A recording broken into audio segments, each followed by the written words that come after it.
Good morning, Monday. Ayan, laba muna tayo ng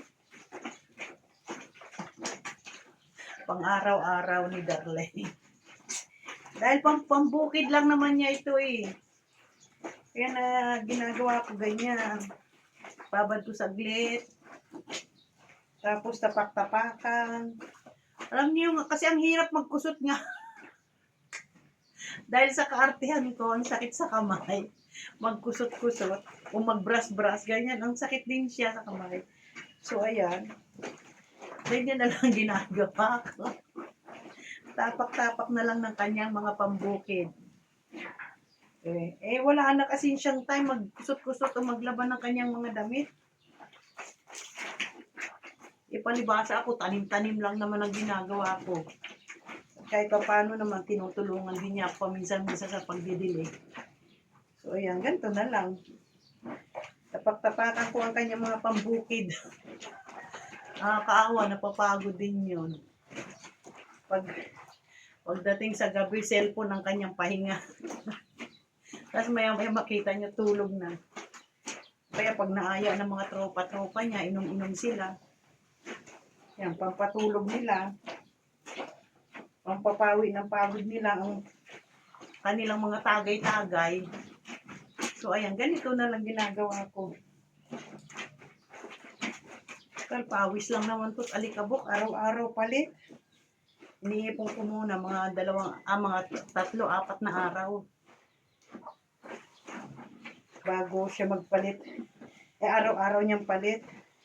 Ang ginagawa ko naman ito, pambukid din niya to. Ginagawa ko naman. Pag naipon na, babad saglit. Tapos ganito na lang, tapak-tapak lang. Diba? Hindi na kailangan pang brush ng brush, kusot ng kusot. Tapak-tapak na lang. Total, hindi naman ang gusto niya. Sabi niya, tapak-tapakan mo na lang yung total, mga pang bukid-bukid ko lang naman yan. O, diba? Ganyan lang. Mga pang bukid-bukid niya. Ganito na lang.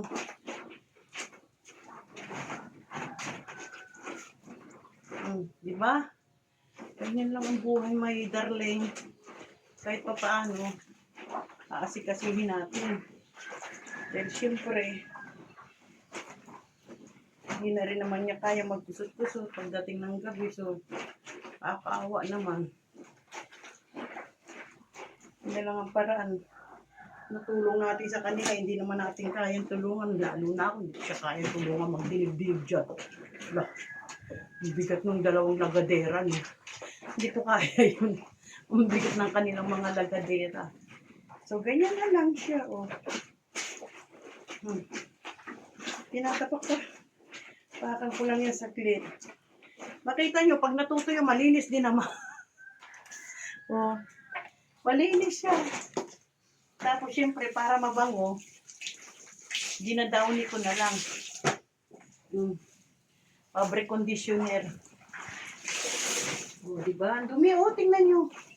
Kaya malalaman nyo na nalilinis kahit tapak lang. Kasi, talagang pigang-piga sa pamamagitan ng paa. O, diba? Tapos, banlaw. Yan na.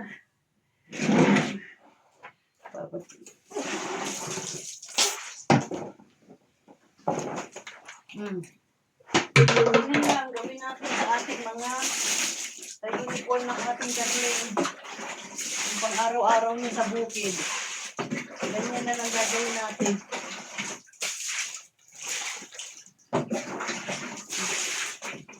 Siyempre, ano ba ang tungkulin ng asawang babae bilang sa ating mga asawang lalaki? Di pagsilbihan pa rin. Kasi kasuhin kahit sa ganitong pamamaraan.